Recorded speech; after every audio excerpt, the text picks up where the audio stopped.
자, 우리가 신앙이 성장해 가려고 하면 어떻게 해야 하는가? 언제나 우리의 중심에 그 신앙의 핵심은 십자가입니다. 십자가 신앙을, 십자가를 현실에 적용해 가는 것. 하루아침에 신앙이 자라는 것은 아니죠. 많은 시간이 필요합니다. 일평생. 그런데 중요한 것은 이제 자라가는 것이죠. 자, 우리가 하나님을 어디서 만났는가? 그것은 그리스도의 십자가입니다. 십자가에서 하나님을 만난 겁니다. 그리고 십자가로 우리가 가까이 가면 갈수록 하나님이 이 십자가를 통해서 우리에게 해주실 말씀이 너무 많은 거죠. 그래서 여러분, 현실에서 무엇인가 답답하면 십자가로 가시면 돼요. 우리의 모든 문제를 풀어가는 방식이 십자가여야 합니다. 십자가는 한번 우리에게 구원을 베풀어 주신 그 2000년의 사건으로 끝나는 게 아니고, 그 십자가는 오늘 또 계속해서 우리의 삶 속에 길을 잃을 때 답이 되시는 분이시죠. 그래서 이 십자가의 길은 오래된 길이지만 언제나 새로운 길입니다. 자, 우리는 타락한 본성을 가지고 있습니다. 항상 십자가와 반대 길로 가고자 하는 유혹이 있어요. 그런데 하나님은 십자가를 통해서 우리를 구원의 길로 이끌어 주셨습니다. 또 우리의 모든 깊은 수렁에서 건져내어 주신 것이 바로 십자가이죠. 자, 우리에게 베푸신 이 십자가로 인한 구원은 총체적인 것입니다. 일부분이 아니고 삶의 전 영역. 그래서 이 십자가를 붙들고 나아가면 우리의 삶의 모든 영역의 구원의 역사, 회복의 역사가 일어나는 것입니다. 그리고 우리가 십자가로 구원을 얻고 나면 우리의 영혼이 깨어납니다. 신기한 일이 일어나는데, 이전에는 전혀 관심조차 갖지 않았던 것에 관심이 가기 시작하는 거죠. 십자가의 은혜로 우리가 회복되고 난 다음에 우리 눈을 뜨면, 와, 이 세상이 이렇게 망가져 있구나, 이것을 보게 되는 거죠. 인간이 얼마나 끔찍한 상태에 놓여 있는가, 이런 걸 보게 되는 겁니다. 그리고 무엇이 망가지고 어떤 곳이 가장 절망적인 상태인가, 이런 게 보여져요. 그래서 왜 하나님이 아들을 세상에 보내셔서 십자가에 죽게 하셨는가를 이해하게 되는 거예요. 그래서 우리의 죽어있던 우리의 감각이 깨어나기 시작하고, 본래 아름답게 만들어졌던 그 세상으로의 회복에 대한 갈망이 우리 안에 생기게 됩니다.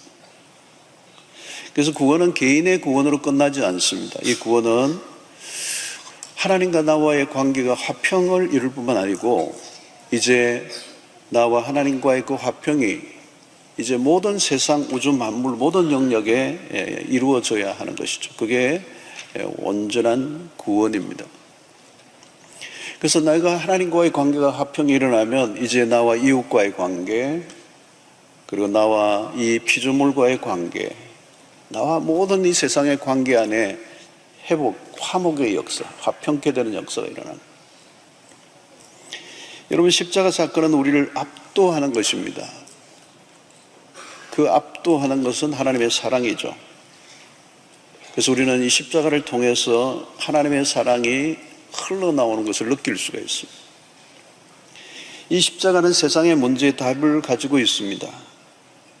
우리가 직면하고 있는 모든 문제 안으로 들어가면, 이 십자가를 가지고 나아갈 때 이 세상 안에 망가지고 깨어진 것들을 회복시키는 일에 우리가 쓰임받을 수 있게 되는 것입니다. 여러분, 죄로 인해 찾아온 이 세상에 가장 처참한 것은 이 관계의 깨어짐이에요. 첫 번째는 하나님과의 관계가 깨어졌고, 그 다음에 아담과 하와의 관계가 깨어졌습니다. 화평이 사라져버렸어요. 그래서 어떻게 됐습니까? 형 가인이 아벨을 돌로 쳐 죽입니다. 여러분, 이것은 갈등과 적대감의 역사가 시작된 것이죠. 이 타락한 세상은 폭력적입니다. 동생 아벨을 죽인 가인은 두려움 속에 떨죠. 자, 이 두려움에 빠져 있는 인간이 스스로 만든 것이 바벨탑입니다. 이 바벨탑 사건은 인간의 죄성을 가장 잘 드러내고 있습니다. 우리만의 세계, 신을 배제시킨 신은 배제의 대상이 됐어. 우리만의 세계를 만들고자 했다. 무슨 인간의 음모입니다. 하나님을 거부한 세상은 분열이 일어납니다. 그래서 여러분, 이 분열이 일어나고 있는 것을 그냥 분열이라고 보지 마십시오. 이것은 죄의 하나님을 떠난 인간 세상이 만들어내는 풍경입니다. 이 분열은 하나님을 거부한 세상 가운데 하나님 내리신 저주죠. 그래서 바벨탑 사건은 무산되고 맙니다. 하나님이 하신 것은 소통을 허털어 버리신 거죠. 불화가 일어난 것입니다. 여러분, 누가 누구를 배제하고 또 그 배제한 사람들끼리 연합을 이룬 세상. 그래서 사람들은 편가르기를 너무 잘합니다. 편가르기를 너무 잘해요. 아담의 후손들이에요. 사람들은 몇 사람만 모이면 편을 만듭니다. 당신은 누구 편이냐? 어디에 속한 사람이냐? 이 내 편을 만들려는 내면에는 두려움이 있습니다. 하나님을 떠난 인간은 독립적이에요. 문제는 두려움. 내 편을 만들어야 됩니다. 이 끼리끼리 파당이 만들어지는 거, 이게 인간의 죄성입니다. 어디를 가나 그렇습니다. 교회도 마찬가지. 교회 안에도 다양한 그룹들이 만들어지죠. 그래서 고린도 교회를 보면 나는 바울파다, 나는 아볼로파다, 나는 게바파다, 나는 그리스도파다. 교회 안에 경쟁적 구도가 만들어졌습니다. 아마 사람을 중심으로 한 파당이 가장 쉽겠죠. 사람들마다 자기의 취향이 있습니다. 취향이 있는 것까지는 뭐라고 할 수는 없습니다. 문제는 그런 것들로 파벌을 만드는 거죠. 그래서 다양한 이유들로 편이 만들어진다는 거예요. 자, 이 편만 만들어지는 게 아니죠. 편이 일단 만들어지면 그 편들끼리 비교와 경쟁과 적대감이 형성됩니다. 미묘한 긴장감이 듭니다. 서로에 대해서 경계합니다. 그리고 항상 PR을 구분합니다.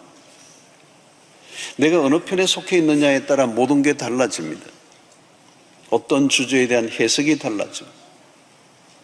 그리고 상대방의 약점은 크게 부각시키고 우리 편에서의 단점은 축소시켜버립니다. 나와 같은 편이면 단점도 눈 감아줍니다. 그러나 상대편의 단점은 악을 쓰고 공격합니다. 여러분, 이 편이 점점 커지면 문제도 커집니다. 편이 집단화되면 긴장도도 높아집니다. 아차하는 순간에 전쟁이 벌어집니다. 나와 같은 편이 아니면 배제를 시켜버립니다. 우리 편이 아니면 적이 되는 세상이죠. 그래서 우리는 무수한 경계선을 걷습니다.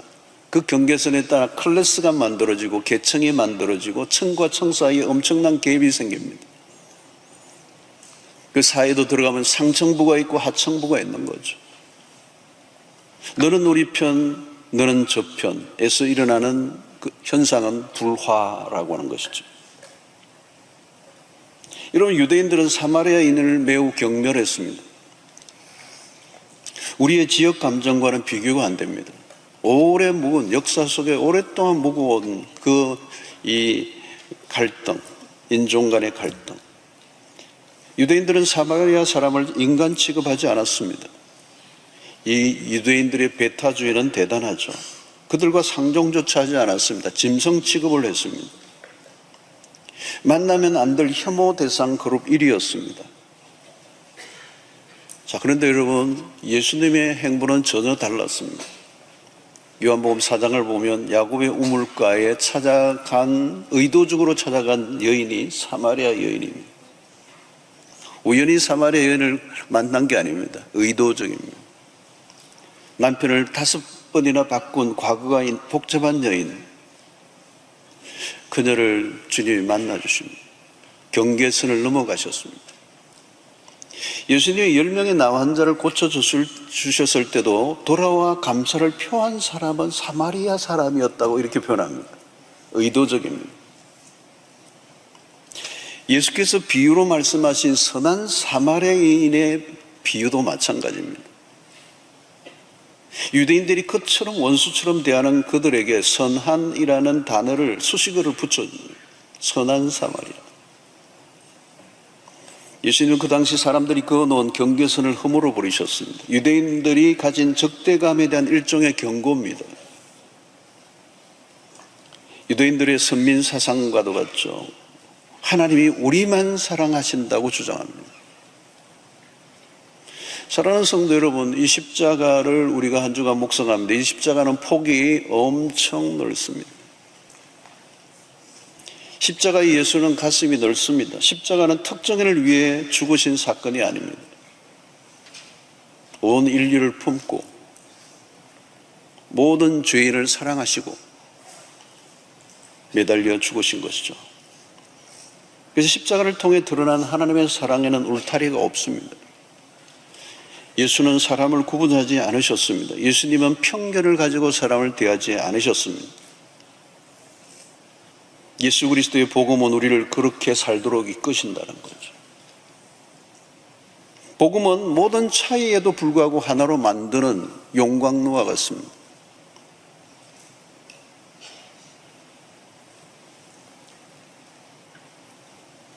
갈라디아서 본문이 떠나요. 갈라디아서 28절에 보면 너희는 유대인이나 헬라인이나 종이나 자유인이나 남자나 여자나 다 그리스도 예수 안에서 하나이니라. 이 유대인과 헬라인, 종과 자유, 남자와 여자, 이 엄격한 이 구분, 갈라치기. 근데 복음이 들어가니까 예수 안에서 다 하나가 됩니다. 이게 복음에 만들어내는 놀라운 그림이죠. 예수는 특정 민족과 특정인을 위해 죽지 않으셨습니다. 그리스도인이라면 그 안에서 더 이상 구분을 짓지 않는다. 인종과 사회 계층과 종족과 문화와 배경과 상관없이 그리스도의 십자가는 인간이 만들어 놓은 모든 차이를 다 녹여버리는 거예요. 그 안에 모든 게 다 녹여요. 모든 갈등과 반목이 십자가 안에서 사라지게 만듭니다. 여러분, 십자가의 사랑은 작지 않습니다. 만약에 작았다면 우리는 못 들어옵니다. 우리는 십자가를 통해 하나님의 마음을 알 수 있습니다. 그 십자가 안에 하나님의 스케일. 그래서 십자가가 우리의 삶을, 십자가가 들어가면 그 세상의 문화를 바꾸고 그 세상에 있는 모든 관계들의 변화를 일으키는 겁니다. 그 십자가는 우리의 삶의 가치관과 세계관과 인생관과 모든 것을 바꾸는. 그래서 우리는 십자가라고 하는 프레임으로 세상을 바라보는 이 안목을 길러야 돼요. 세상에 만들어놓은 프레임이 아니라 십자가의 안목. 십자가는 원수를 위해 자신을 내어주신 사건입니다. 로마서 5장 10절 곧 우리가 원수 되었을 때 그의 아들의 죽으심으로 말미암아 하나님과 화목하게 되었은즉 화목하게 된 자로서는 더욱 그의 살아나심으로 말미암아 구원을 받을 것이다. 이거의 복음이에요. 내가 하나님의 원수로 살았습니다. 그런데 나를 위해 아들이 죽으심으로 하나님과 화목하게 하셨다. 그렇다면 우리가 할 일은 뭘까요? 화목을 이루는 자의 삶을 살라는 거예요. 원수 같은 나를 사랑해 주소서. 그리스도가 가셨던 그 길을 우리도 걸어가라는 거죠. 그래서 십자가를 부인하든지 아니면 십자가의 길을 가든지 둘 중에 하나예요. 우리는 십자가에서 보이신 하나님의 사랑을 놓쳐서는 안 됩니다. 십자가가 우리에게 보여준 것은 포용입니다. 품어냄, 받아냄, 끌어안음. 여러분, 성경 속에서 만나는 하나님이 다 그런 거예요. 어디 어느 부분에서 이 복음의 십자가를 보내신 그 하나님의 사랑을 만날 수가 있어요. 누가복음 15장의 탕자의 비유를 보십시오.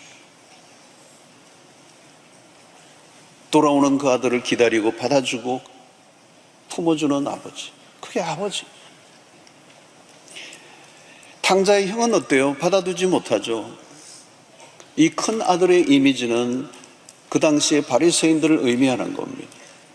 어떻게 보면 종교인들, 종교는 배타주의적 존재로 만들 가능성이 높습니다. 우리도 복음 안에 푹 빠지지 않으면 나도 모르게 경직된 종교인이 됩니다.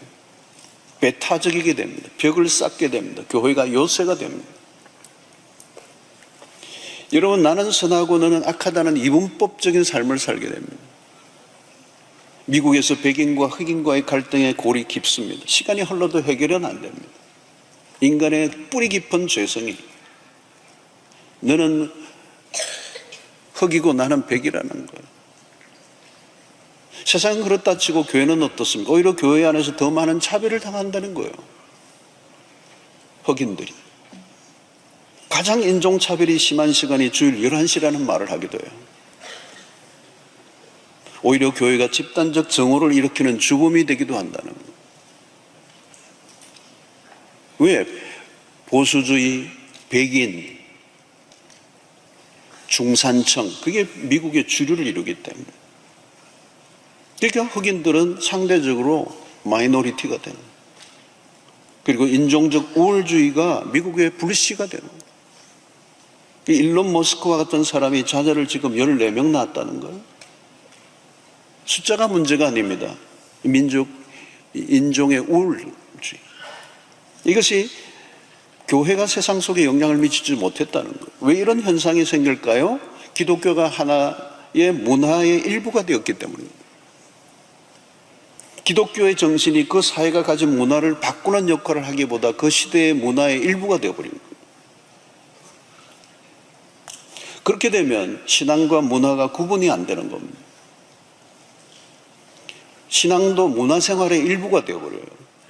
거기에는 그리스도의 십자가가 존재하지 않습니다. 십자가가 하나의 액세서리로만 남아있습니다. 그러면 어떻게 되죠? 교회가 사회의 분열을 조장하고 집단적으로 갈라서게 하는 역할을 하게 된다는 거예요. 여러분, 신앙이 문화화되는 것이 얼마나 위험한지 모릅니다. 세월이 흐르면서 우리도 모르게 익숙해지는 것들이 있어요. 비성경적임에도 불구하고 복음의 가치와 다름에도 불구하고 전혀 이상하게 여기지 않고 받아들이는 이 익숙함, 이게 문화로 들어왔기 때문에. 그래서 우리는 세상의 문화의 흐름에 그냥 따라가는 거예요. 잘못되었는데도 그것이 못 느껴지는 거예요. 왜? 문화니까. 문화는 옷과 같은 거예요. 오래 입었던 옷과 같은 게 문화예요. 편안한 거죠. 그런데 그게 복음의 가치와 배치된다는 사실을 모르고 그냥 따라가는 거예요. 그게 무지함에 무지가 되는 거예요. 무지한 것도 문제인데 무지를 모르는 것, 무지가 또 문제예요. 이 말이 되나 모르겠는데, 분명히 문화가 복음에 배치되는데 복음을 따르지 않고 문화를 따라간다는 거예요. 오늘 한국교회 안에서도 얼마든지 보여지는 광경입니다. 복음과 문화가 충돌할 때가 있어요. 그때 우리는 당연히 복음을 선택해야 돼요. 복음 위에 더 높이 올려져 있어야 될 것은 없는 것입니다. 여러분, 참신앙을 가진다는 것은 무엇을 의미합니까? 그리스도 중심, 십자가 중심의 신앙으로 사는 것입니다. 그리스도가 보여주신 십자가가 우리의 삶을 결정하는 중요한 기준이 되어야 한다는 거예요. 심지어 혈육관계마저도 신앙의 길과 배치될 때 우리는 혈육보다 신앙의 길을 선택하라는 것이 하나님의 말씀이에요. 그러니까 여러분, 십자가를 따른다는 것은 굉장한 레디컬하다는 걸 계속 제가 얘기하잖아요. 왜 아브라함에게 하나님이 고향과 친척과 아버지 집을 떠나라고 하셨는가? 여러분, 혈육만큼 끌어당기는 게 어디 있습니까? 그야말로 영원한 내 편이라고 할 수 있는 게 혈육이잖아요.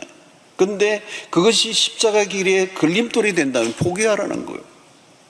십자가의 원리와 기준을 선택하는 것이 그리스도인이기 때문에.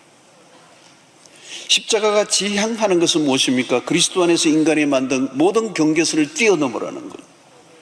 모든 다름을 끌어안으라. 심지어 어디까지? 원수까지.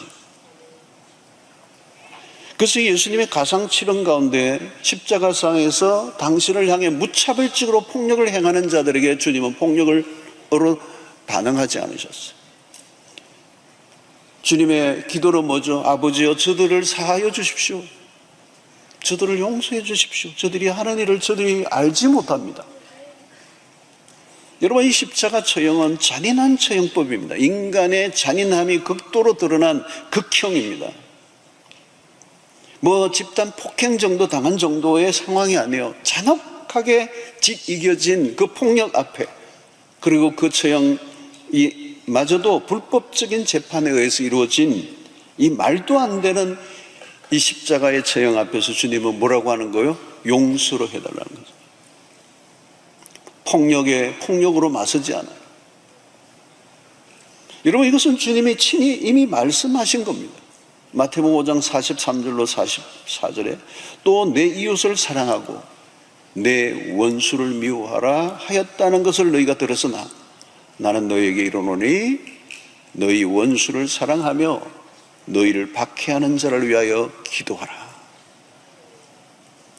주님은 이 말씀을 가르치셨을 뿐만 아니라 이 말씀을 실천하신 것이 십자가였습니다. 십자가의 길은 매우 레디컬합니다, 여러분. 그래서 창세기 12장에 아브라함에게 고향과 친척과 아버지 집을 떠나라는 것은 굉장히 중요한 의미가 있는 거예요. 많은 메시지를, 네가 만들어 놓은 경계선을 벗어나라는 거예요. 네가 오래전부터 설정해 놓은 기준을 포기하라는 거예요.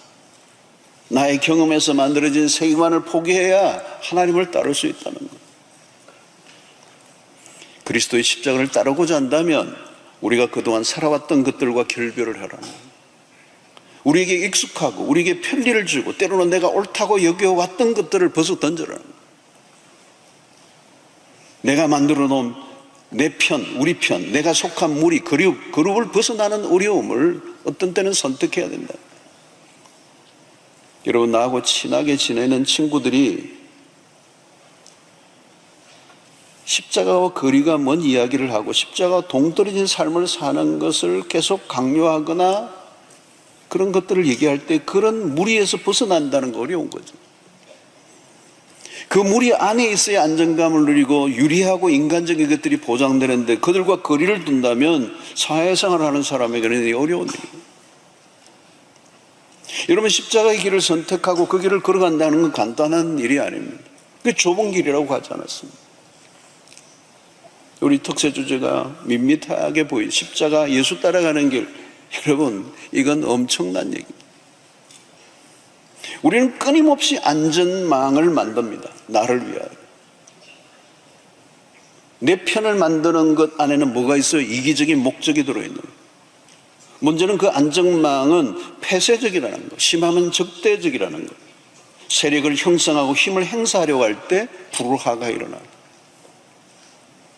십자가의 복음은 편을 만들고 사람을 가르지 않고 하나로 묶는 역할. 십자가의 핵심이 뭡니까? 그리스도 안에서 인종과 국적과 성별과 계급과 계층과 상관없이 한 몸을 만들어내는 거예요.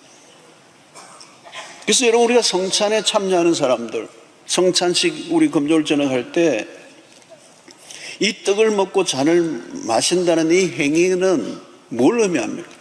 오늘 이 떡과 잔을 먹고 마시는, 함께 먹고 함께 마시는 이 모든 함께 동참하는 사람은 어떤 것과 상관없이 한 형제요 자매라는 뜻이에요. 거기에는 어떤 거리감도 없는 거예요. 그러니까 여러분, 성탄에 떡과 잔을 받는다는 굉장한 중요한 의미가 있어요. 거기에 모든 경계선을 다 허물어버리는 거예요. 세상 안으로 여러분 들어가면 어떻습니까? 어디를 가나 차별로 가득합니다. 별별 것들로 사람을 가릅니다. 주도권 싸움을 합니다. 서로 거부하고 배제합니다. 우리라는 이름으로 울타리를 치고 적대감을 가지고 싸웁니다. 세상이 전쟁터가 됩니다. 여러분, 우리나라는 갈등 사회입니다. 갈등 수치가 매우 높은 사회입니다. 많이 나누어져 있습니다. 거리두기가 너무 심해요. 어디엔가 속하지 않으면 가만두지 않아요. 어디엔가 속하라고 강요합니다. 자기가 속하지 않으면 적이 됩니다. 흑과 백으로 나누죠. 선과 악으로 규정을 짓기도 합니다. 우리는 이분법이 너무 강합니다. 항상 우리와 그들로 나누어지는 거대한 벽이 만들어져. 분열이 극심한. 교회도 마찬가지. 여러분, 교파가 얼마나 어마무시한지 많은지 몰라요. 교파가 어느 정도 되는지 셀 수도 없어요. 안타까운 일이죠. 교회도 갈라내고 나누는 일을 합니다. 복음이 약하기 때문에 이런 일이죠, 여러분. 저는 로드맵 플러스 우리 목사님들을 섬기는 사회가 하는데 이게 사람을 다 할 수 없으니까 뽑아요. 뽑는데 어떻게 뽑느냐? 지역과 상관없이 뽑아요. 교파와 상관없이 뽑아요. 그래서 초교파적으로 해요. 초교파적. 뭐 여러 교파들이 다 와요. 여러분, 요즘 갈수록 세상이 긴장도가 높아져요. 세계가 전체가 그래요. 세상 전체가 그래요. 대립각을 세우고 극과 극으로 가고 있어요. 자, 여기에는 중재자가 없어요. 이스라엘과 팔레스타인도 보십시오. 저 눈이 감돕니다. 오래된 역사죠. 서로 죽이고 죽는 역사, 피의 역사, 눈물의 역사, 잔인한 폭력이 스스럼 없이 일어납니다. 하나의 벽을 두고 정오심이 불타오릅니다. 역사를 두고 계속된 피해 전쟁. 정치적 협상으로 안 돼요. 여러분, 예수님이 오셨을 때 똑같아요. 갈등과 적대감이 예수님의 시대도 극에 달했습니다. 여러분, 그리스도의 십자가는 전혀 다른 시대를 열었습니다. 성육신하신 예수는 하나님이신 분이 인간의 몸을 입고 우리에게 다가오셨어요. 여러분, 이 성육신은 거리를 없앤 겁니다. 너와 나의 거리를 없애버린 거죠. 십자가는 적대감을 무너뜨립니다. 그리스도 안에서 모든 차별을 없습니다. 십자가는 세상을 바꾸어 놓는 원리를 우리에게 제공하고 있는 것입니다. 여러분, 십자가라는 말은 화해의 상징입니다. 인간이 갈라놓은 모든 것을 하나로 만드는 능력이 십자가에 있다는 것. 그리고 이 성령이 우리에게 하나 되게 하시는 영입니다. 에베소 4장 3절에 평안에 매는 줄로 성령이 하나 되게 하신 것을 힘써 지키라. 여러분, 우리가 할 일은 뭘까요? 십자가를 우리의 현실의 삶으로 풀어내는 거예요. 분열을 조정하는 자가 아니라 화해자로, 갈갈이 찢어진 관계들 안으로 들어가 화해자의 역할을 하는 거예요. 우리에게 맡겨진 사명은 화해자는. 왜 그렇습니까? 십자가 때문에요. 십자가는 화해의 복음이기 때문에, 모든 것들을 하나로 녹여내는 게 십자가이기 때문에, 십자가로 하나를 됨을 이루는 이 비전이 하나님의 나라의 비전입니다. 여러분, 하나님의 나라는 어떤 곳입니까? 그곳에는 더 이상 갈등이 존재하지 않습니다. 누구도 소외시키지 않습니다. 하나님의 나라에 무슨 계층이 있겠습니까? 모두가 환영받고 사랑받는 곳. 그러므로 깨어진 관계 안으로 들어가려면 우리가 먼저 십자가로 무장을 해야 합니다. 쉬운 일이 아니죠, 여러분. 우리는 어느 쪽에 기울기가 쉬워요. 한쪽에 속하면 안전할 수 있습니다. 어느 한편에 들어가면 안전해요. 우리의 자아는 어느 쪽으로 기울게 되어 있습니다. 그러나 우리는 자아 중심이 아니라 십자가 중심, 자아에서 올라오는 소리보다 내면에 계신 그리스도가 들려주는 소리에 귀를 기울여야 합니다. 이전의 자아는 그리스도와 함께 십자가에 못 박혀 이미 죽었기 때문에 우리의 삶은 항상 불화가 일어났습니다. 아차하면 관계가 비틀어져요. 오해와 갈등이 너무 쉽게 일어나요. 지배하려고 하고 지배를 당하는 관계가 됩니다. 그래서 사람들이 모이면 팽팽한 긴장감이 형성돼. 누가 주도권을 가질 건가? 누가 주류가 될 건가? 힘겨루가 일어납니다. 투쟁의 방식이 일상이라는 거죠. 여러분, 이 지배하려고 하는 욕구는 원초적인 것입니다. 지금도 세상 안에서 벌어지는 실상, 우리의 옛사람은 늘 갈등하고 대립하고 분열을 일으키는 폭력적인, 선동하고. 여러분, 예수님의 시대의 종교 지도자들은 백성들을 선동했습니다. 그들은 결국 예수를 십자가에 못 박으라고 소리를 지릅니다. 교회 안에서도 여러분, 오랜 전통이 쌓인 교회들은 그 안에 어떤 주도권의 형성이 돼요. 이 복음이 약화되면 교회가 갈등 구조가 될 수밖에 없어요. 그럼 깨지는 거예요. 분열이 일어나는 거예요. 교회 안에도 들어가면 구파와 신파가 있는 거죠.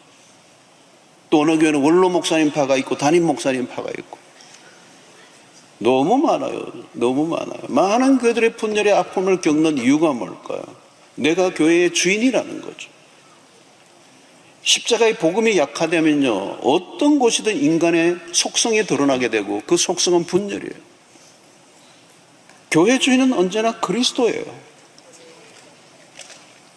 그리스도의 십자가는 화목제물이 되셨다. 모든 담을, 막힌 담을 흠부셨다. 에베소서 2장 14절. 그는 우리의 화평이신지라 둘로 하나를 만드사 원수된 것 곧 중간에 막힌 담을 자기 육체로 허셨다. 그런 우리의 화평이시라는 것. 세상은 꿈에도 생각할 수 만들어낼 수 없는 그 화평을 하나님이 그리스도의 십자가로 유일하게 하나로 만드는, 아담의 범죄 이후로 깨어진 이 분열된 관계 안으로 들어와 그리스도가 하나로 만들었습니다. 둘을 하나로 만들었다는. 여러분, 한 가정에 그리스도가 아니면 결코 하나가 될 수 없어요. 아무리 오랫동안 사귀고 연애하고 죽고 못 살고 그걸로는 모자라요. 인간적 노력과 인간의 사랑의 유효기간은 오래가지 않아요.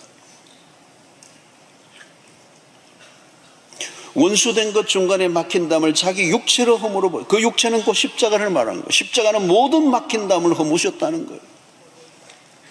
주님은 우리에게 화해자로 오셨어요. 중요한 것은 우리가 그 하나님과의 화해를 늘 경험해야 되는 거예요. 여러분, 우리는 이전에 하나님과 원수되어 하나님과 전쟁을 벌이며 살았어요. 하나님을 적으로 삼고 살았다. 여러분, 하나님과 원수되었던 우리의 삶이 어떻겠어요? 여러분, 내키는 대로 본능대로 살았어요.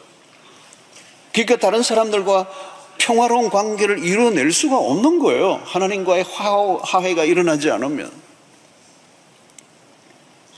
그러니까 여러분이 하나님이 없는 세상을 가면 전부 다 고소고발이 고소고발. 얼마나 많은지 고소고발이 일상이야 그냥.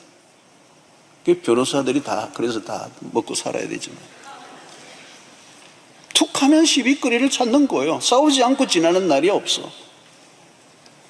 그래서 제가 아는 변호사님이 그러더라고. 그 어떤 한 분의 문제를 가지고 막 그냥 해결해 주려고 하는데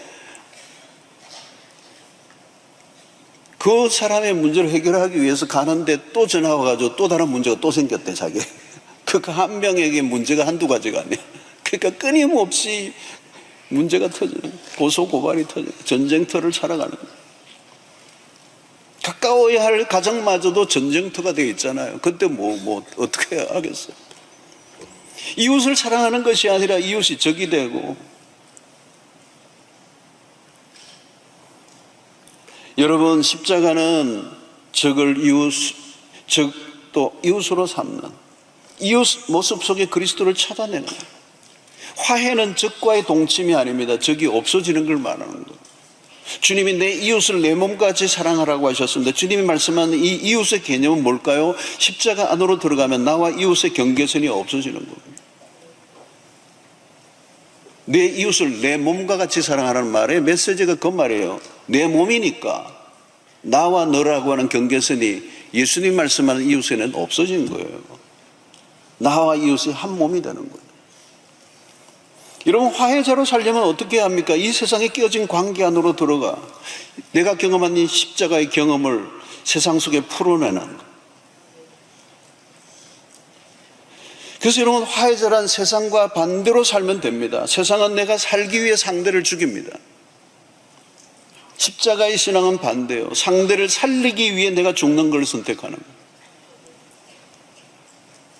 여러분, 내가 살려고만 하면요, 나도 죽고 상대도 죽습니다. 나는 남을 위해 죽으면 돼요. 그러면 나는 어떻게 될까? 걱정하지 마세요. 내가 남을 위해 나를 죽이면 주님이 나를 살려주세요. 부활의 주님을 신뢰하십시오. 자꾸 나만 죽으면 어떻게 되느냐고 자꾸 하는 분들이 계세요. 오늘날 하니까 부부끼리 가면서 싸우는가 봐요. 나만 죽으면 어떡하느냐. 걱정하지 마세요. 확실히 죽으세요. 죽기만 하면 돼요. 그러면 살려주세요. 안 죽으니까 안 사는 거지. 내 기절만 하고 1시간 만에 깨어나고 특세하고 나면 한 이틀 살고. 여러분, 항상 역설적 삶을 살아야 합니다. 어떻게 하면 내가 살까가 아니에요. 어떻게 하면 남을 살릴까예요. 그게 십자가예요. 사람들은 어떻게 하면 이웃을 이용해 볼까 골몰합니다. 아니요, 이웃은 나의 도움을 필요로 하는 사람이에요. 이웃은 나의 이용물이 되어서는 안 돼요. 내가 도와주어야 할 대상이에요. 여러분, 나만 잘 사는 길은 없습니다. 불가능합니다. 너와 내가 살아야 합니다. 너와 내가 사는 길은 내가 상대를 먼저 살려내는 길을 선택해야 너와 내가 살아요. 그런데 세상은 항상 너 죽고 나 죽자로 가요. 나중에는. 여러분, 인간의 미련함이 무엇입니까? 결국은 모두가 망하는 길을 선택하는 거예요. 이게 무지하고 미련한 인간의 역사예요. 여러분, 십자가가 뚜렷하게 보여주는 게 뭡니까? 희생입니다. 십자가는 완전한 희생제물이에요. 근데 이 세상은 뭐예요? 모두가 자기가 살려고 하는 거죠. 자기만 살려고 하는 거예요. 자기를 위한 희생은 희생이 아닙니다. 남을 위한 희생을 해야 그게 십자가입니다. 차이와 다름을 존중해 주어야 돼요.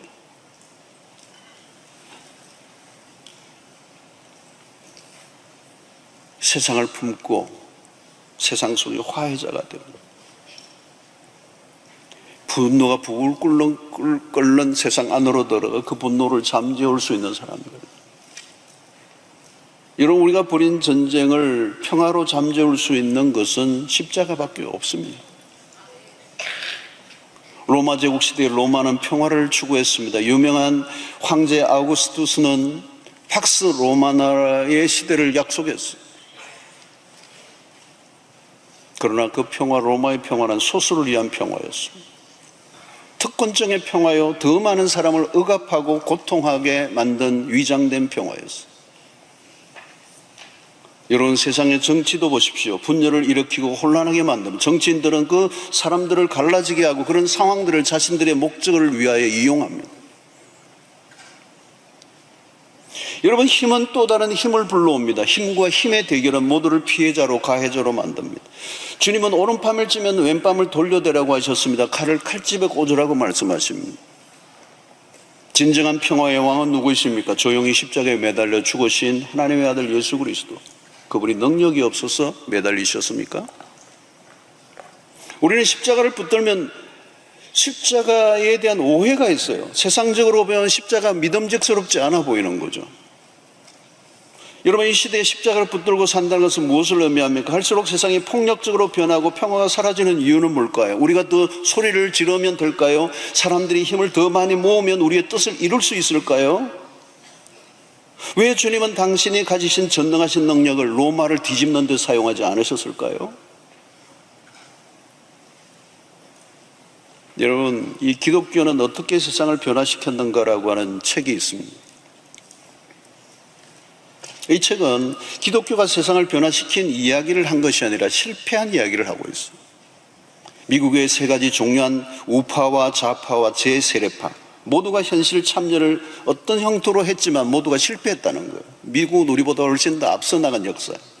그러니까 미국을 보면서 우리는 많은 교훈을 얻는 거죠. 모두가 현실 참여를 했지만 실패했다는 거예요. 실패의 원인은 다름 아닌 인간의 탐욕 때문이라는 지적이 나와요. 내가 어느 파에 속았던 신실함을 가지고 있는 것, 신실함이 없는 거죠. 모두가 자기의 야망과 자기의 목적을 위하여 그 모든 것들을 도구하고 수단화해버린 거죠. 신실함이 없었다는 거예요. 그래서 그 저자의 강조는 뭐예요? Faithful Presence라는 단어를 써요. 신실한 현존. 일상 속에서 하나님의 임재를 경험하며 하나님 앞에서 신실하게 살아갈 때 신자가 그 삶의 자리에서 존재감이 점점 커져갈 때 그것이 세상을 바꾸는 힘이 된다. 고린도서 5장 19절에 하나님께서 그리스도 안에 계시사 세상을 자기와 화목하게 하시며 그들의 죄를 그들에게 돌리지 아니하시고 화목하게 하는 말씀을 우리에게 부탁하셨느니라. 사랑하는 성도 여러분, 오늘날 깨어진 관계가 너무 많습니다. 점점 세상은 더 대립각을 세우고 있습니다. 십자가는 우리를 화해의 길로 이끕니다. 화해가 무엇입니까? 깨어졌던 관계를 아름답게 본래 원상으로 회복시키는 일. 분열을 일으키는 사람들은 넘칩니다. 증오심이 넘치는 세상입니다. 우리는 세상 속에 우리의 십자가의 복음을 드러내야 합니다. 전도지를 나누며 전도하는 것도 필요합니다. 그러나 이제는 십자가의 복음을 일상 속에서 신실한 그리스도인으로서 드러내는 것. 여러분, 성도가 있는 삶의 자리가 중요합니다. 그 우리의 자리에서 빛과 소금의 역할을 감당하지 못합니다.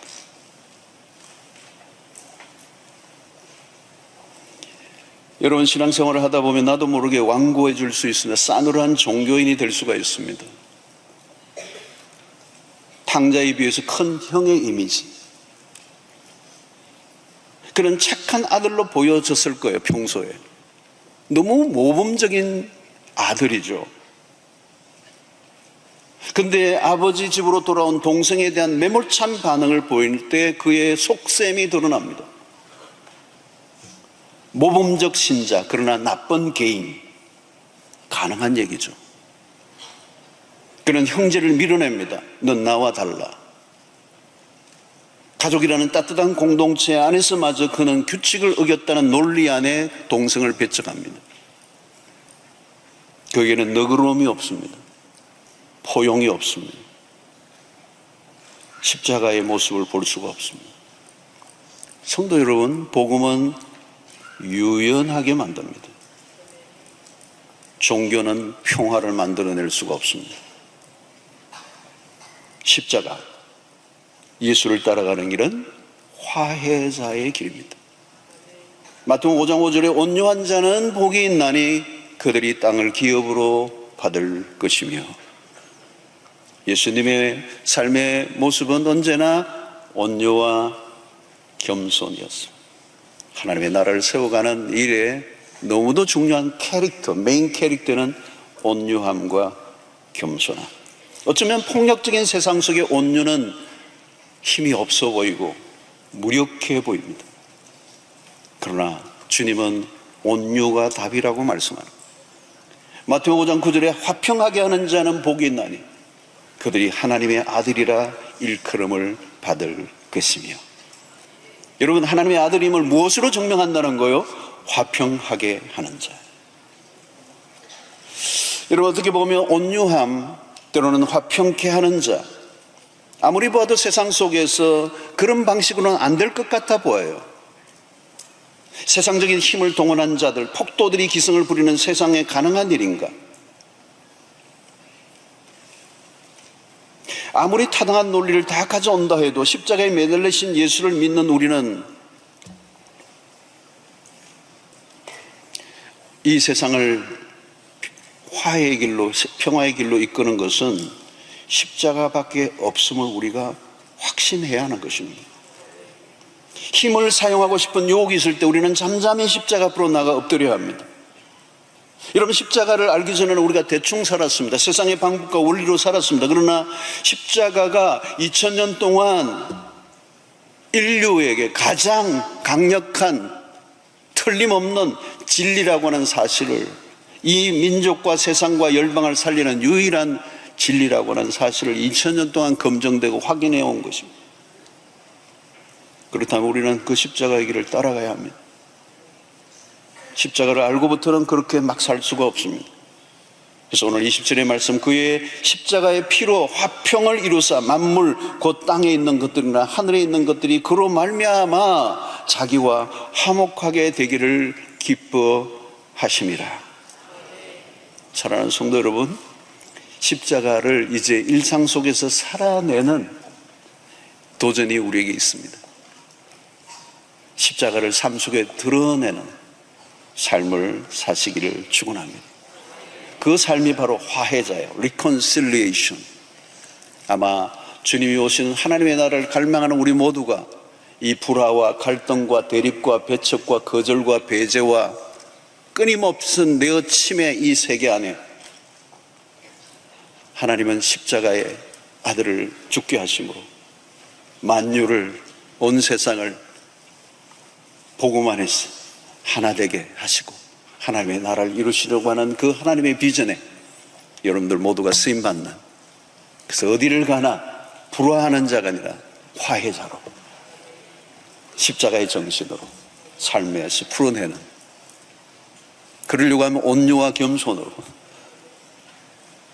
화평하게 하는 자가 되셔서 이 땅에 하나님의 나라를 이루어가고 또 다시 오실 그 하나님의 나라를 갈망하며 사는 천국 시민 되시기를 주의 이름으로 축원합니다.